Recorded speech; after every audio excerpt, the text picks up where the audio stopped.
लोग आ चुके हैं बिल्कुल हमारे नॉर्मल स्क्रीन के ऊपर। एंड दोस्तों यहाँ पे एक बहुत ही कमाल का न्यूज़ हम लोग को देखने को यहाँ पे मिल रहा है। आप सभी लोगों को पता है बहुत सारे दुनिया में बहुत सारे रिकॉर्ड्स बनते रहते हैं एंड वो रिकॉर्ड ब्रेक भी हो जाते हैं। यस दोस्तों, इसी बेस के ऊपर अभी एक आप लोगों के सामने में एक रिपोर्ट रखने वाला हूँ। बहुत ही कमाल की न्यूज़ हम लोग को देखने को मिल रही है। तो इसके चलते आप क्या कर सकते हो, फर्दर स्टडी यहाँ पे कर सकते हो, राइट। कोई भी आकर आपको ये नहीं बोलेगा कि ये स्टॉक खरीदो या फिर ये स्टॉक बेच दो। ये हमें ही खुद आइडेंटिफाई करना पड़ता है कि कौन से सेक्टर अच्छा कर रहा है, कौन सा सेक्टर अच्छा नहीं कर रहा है, कौन से मतलब अच्छे सेक्टर में कौन सा स्टॉक और भी अच्छा करेगा, राइट। ये सारी चीज़ें हम लोगों को स्टडी करनी चाहिए एंड उसके हिसाब से ये जो अलग अलग रिपोर्ट्स आते रहते हैं, अलग अलग खबरें आती रहती है, वो मैं आप लोगों को यहाँ पे बताने की कोशिश करते रहता हूँ। सो दोस्तों, इंडिया की बात करें, हर किसी को पता है दोस्तों, यहाँ पे इंडिया में आने वाले 10, 15, 20 साल बहुत ही कमाल के ग्रोथ हम लोग को देखने को मिलने वाली है। इसका अर्थ ये नहीं कि बाकी के कंट्रीज खराब करेंगे, बट बाकी बहुत सारी कंट्रीज में हम लोग को ऑलरेडी ग्रोथ देखने को मिल चुके हैं, बट इंडिया में वो ग्रोथ पेंडिंग है,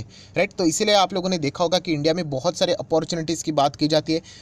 जितने भी अगर हम लोग विदेश की कंपनियां देखेंगे वो इंडिया में आना चाहते हैं, राइट। सो इस रिपोर्ट के जरिए भी अगर मैं बात करूं दोस्तों, तो एक बहुत ही कमाल की खबर हम लोग को देखने को मिल रही है। मतलब इतिहास में हम लोग को ऐसा पहली बार फिलहाल तो देखने को मिल रहा है। सो आ जाते हैं कि खबर किससे रिलेटेड है, कौन से सेक्टर से रिलेटेड है। तो दोस्तों खबर है ऑटो सेक्टर से रिलेटेड। बहुत ही ध्यान से समझ लेना, इससे आप अंदाज़ा लगा सकते हो कि इंडियन मार्केट में चल क्या रहा है, राइट। सो दोस्तों ऑटो सेक्टर की अगर मैं बात करूँ दोस्तों, राइट, ये जो मैं खबर बताने वाला हूँ ऐसा नहीं, बहुत ही इंपॉर्टेंट सोर्स है, उसी के जरिए हम लोग को ये सारी चीज़ें देखने को यहाँ पे मिल रही है।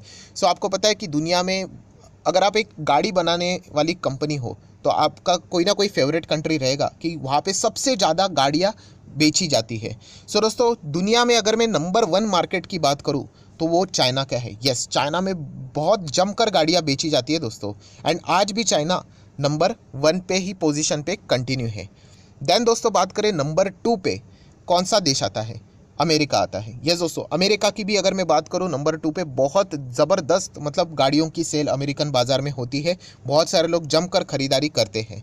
देन दोस्तों अगर मैं नंबर 3 मार्केट की बात करूं तो चलिए मैं आप ही लोगों को पूछना चाहूँगा कि तीसरा ऐसा कौन सा देश है जहाँ पे जमकर गाड़ियाँ बेची जाती है। कमेंट सेक्शन में मुझे बता देना, राइट। जो सही सवाल का जवाब रहेगा उसको मैं हार्ट दे दूंगा, तो आप लोगों को भी समझ में आ जाएगा। थोड़ा सा मैं आप लोगों से भी मेहनत ज़रूर करवाऊंगा, राइट। नंबर 4 की अगर मैं बात करूँ दोस्तों, तो कौन सा देश आता है जहाँ पे ज़बरदस्त गाड़ियाँ बेची जाती है, जर्मनी। पर दोस्तों मैं आपको बताना चाहूँगा जर्मनी नंबर 4 पे हुआ करता था। यस, नंबर 4 पे हुआ करता था। अभी नंबर 4 पे कौन सा आ चुका है दोस्तों, जो नंबर 5 पे हुआ करता था वो अभी नंबर 4 पे आ चुका है, एंड दोस्तों उसका नाम है यस हमारा ही भारत। यस दोस्तों, इंडिया की बात करें दोस्तों तो इंडिया ने रिकॉर्ड ब्रेक कर दिया है यहाँ पे। अभी इंडिया इतने रफ्तार से आगे बढ़ते हुए देखने को मिल रहा है कि पहले हम लोग 6th पोजीशन पे थे, इमीडिएटली 5th पोजीशन पे आ गया, एंड 5th से अभी हम लोग 4th पोजीशन पे भी आ चुके हैं दोस्तों। एंड ये जो बातें हैं मैं ऐसे नहीं बोल रहा हूँ दोस्तों, जो रेगुलेटरी बॉडीज़ रहती है बड़े बड़े, अगर मैं बात करूँ OICA, अभी ये OICA क्या है, इसका फुल फॉर्म आप देख सकते हो, इंटरनेशनल ऑर्गेनाइजेशन है दोस्तों, किसका, ऑफ मोटर व्हीकल मैन्युफैक्चरर। सो हम लोग ज़रूर कह सकते हैं उनके और से हम लोग को ये रिपोर्ट पब्लिश होते हुए देखने को मिला। आप ज़रूर इनके वेबसाइट के ऊपर पे जाके भी ये रिपोर्ट ज़रूर रीड कर सकते हो, एंड इसी में ही ये सारी बातें यहाँ पे बताई जा चुकी है कि कोई कंट्री, मतलब चाइना नंबर 1 पे था वहीं पे है, US 2 पे था वहीं पे है, 3 पे मैंने आप लोगों को बताया कौन सी कंट्री बता देना, नंबर 4 पे जर्मनी था बट वो अभी 5th हो चुका है, एंड इंडिया 5th पे था अभी वो 4th पे जा चुका है। एंड उन्होंने बताया भी है कि इंडिया में जिस तरीके से मतलब जो गैप है, जिस गैप से हम लोगों ने जर्मनी को हराया है, एंड उसी रफ्तार से अगर इंडिया आगे बढ़ता रहेगा तो हम लोग नंबर 3 के पोजीशन को भी ज़रूर यहाँ पे आने वाले समय में बीट कर सकते हैं।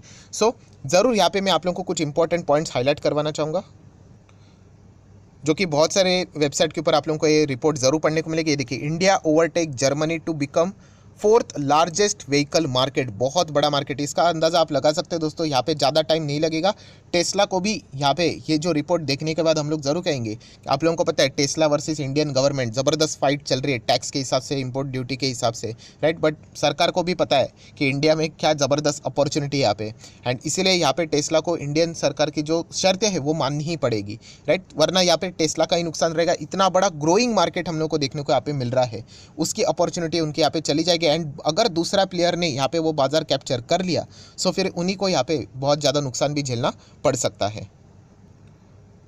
सो दोस्तों ये रिपोर्ट मैं आप लोगों के सामने ओपन करके बता रहा हूँ, आप देख सकते हैं अकॉर्डिंग टू द लार्जेस्ट मतलब अगर हम लोग मतलब latest and largest number source की अगर हम लोग बात करें, जो OICA मैंने आप लोगों को ऑलरेडी यहाँ पे बता दिया था, ऑर्गेनाइजेशनल इंटरनेशनल अगर हम लोग यहाँ पे बात करें, पूरा डेटा यहाँ पे मेंटेन रखते हैं। सो उन्होंने ही बताया कि ये देखिए इंडिया की अगर हम लोग यहाँ पे बात करें तो कितनी गाड़ियाँ बेची जा चुकी है, 37,59,398 व्हीकल्स सोल्ड इन 2021। ऑब्वियसली जो साल खत्म हो जाता है, अभी 22 से रिलेटेड भी आप लोगों को जैसे साल खत्म हो जाएगा डेटा देखने को मिल जाएगा। अभी 21 खत्म हो चुका है, तो इसके हिसाब से डेटा प्रेजेंट है। एंड जर्मनी की बात करें तो दोस्तों 29 लाख समथिंग समथिंग। सो आप देख सकते हैं 29 लाख कहाँ पे एंड 37 लाख कहाँ पे, कितना बड़ा मेजर डिफरेंस है दोस्तों। बताया जा रहा है ऑलमोस्ट 26% का बहुत बड़ा डिफरेंस है। ऐसा नहीं कि 19-20 से हराया है, बहुत ही ज़बरदस्त मार्जिन से हम लोग यहाँ पे कह सकते हैं इंडिया हम लोग को आगे बढ़ते हुए देखने को यहाँ पे मिल रहा है। हाँ, आप लोग ज़रूर बोल सकते हैं सर जर्मनी का मार्केट इतना सही है, वो इतना सही है। हाँ चलेगा ना, इंडिया की अगर देखा गया तो वो एक बहुत बड़ा स्ट्रेंथ भी है, राइट। 150 करोड़ की आबादी, आप अंदाज़ा लगा सकते हो कितना बड़ा वाइड मार्केट है यहाँ पे। एंड ये सिर्फ में रिपोर्ट भले ऑटो सेक्टर से रिलेटेड हो, बट इसका अंदाज़ा आप लगा सकते हो कि हर एक सेक्टर में रिपोर्ट वही काम करने वाला है। चाहे अगर हम लोग एफएमसीजी की बात करें, आईटी की बात करें, फार्मा की बात करें, राइट, मेटल की बात करें, यहाँ पे टेक्नोलॉजी की बात करें, ऑटो की बात करें, बैंकिंग की, फाइनेंस, हर सेक्टर में यही चीज़ हम लोग को देखने को यहाँ पे मिलने वाली है, राइट। सो ये पॉइंट आप लोगों ने यहाँ पे समझना चाहिए। इसका अर्थ क्या है? इसका अर्थ मैं आप लोगों को बहुत बार बता चुका हूँ दोस्तों कि इंडियन मार्केट में दोस्तों आने वाले समय में नेक्स्ट, मतलब मैं कल के दिन की बात नहीं कर रहा हूँ, इससे रिलेटेड मैंने कितने सारे वीडियोस बनाए हैं कि आने वाला जो नेक्स्ट 2 डिकेड्स की अगर मैं बात करूँ, 20 साल, बहुत बड़ी अपॉर्चुनिटी रहने वाली है यहाँ पे। सो ज़रूर आप इसके बारे में यहाँ पे विचार कर सकते हैं। इन्वेस्टर्स के लिए इस टाइप के रिपोर्ट्स बहुत ही कमाल के दोस्तों, इससे आपको अंदाज़ा आ जाता है कि इंडिया किस डायरेक्शन में यहाँ पे चल रहा है। सो बहुत ही कमाल की खबर हम लोग को फिलहाल तो देखने को यहाँ पे मिल रही है। एंड ऑटो सेक्टर की अगर मैं बात करूँ, उसी से रिलेटेड है, अभी ऑटो सेक्टर में भी अलग अलग आप लोगों को वैरायटी देखने को मिल जाती है, टाइप्स देखने को मिल जाती है, 2 wheeler, 3 wheeler, 4 wheeler, passenger vehicle, commercial vehicle, heavy vehicles, right. So कुछ एग्जांपल देना चाहूँगा, जैसे कि 2 व्हीलर की मैं बात करूँ तो पर्सनली मुझे बजाज ऑटो यहाँ पे ठीक लगता है। अभी भी 2 व्हीलर में इलेक्ट्रिक व्हीकल का मार्केट ओपन पड़ा हुआ है, किसी ने भी अभी तक वहाँ पे मार्केट कैप्चर नहीं किया है। देन अगर मैं हेवी व्हीकल्स की बात करूँ तो वहाँ पे अशोक लेलैंड जैसे हम लोग को देखने को मिल जाते हैं। बसेस की बात करूँ तो, इलेक्ट्रिक बसेस की बात करूँ तो ओलेक्ट्रा ग्रीन टेक है, जो बहुत अच्छा करते हुए देखने को मिला, आप इसको ज़रूर रीड कर सकते हो। पैसेंजर व्हीकल में बात करूँ तो मारुति है, टाटा मोटर है, उसी के साथ साथ अगर इलेक्ट्रिक व्हीकल की बात करूँ तो टाटा मोटर है ही, महिंद्रा एंड महिंद्रा भी है। पैसेंजर व्हीकल की बात करें तो इन कंपनीज़ के ऊपर आप लोग ज़रूर यहाँ पे क्या कर सकते हो, स्टडी कर सकते हो। मैं अगेन कह रहा हूँ, मैं कोई रिकमेंडेशन नहीं देता हूँ।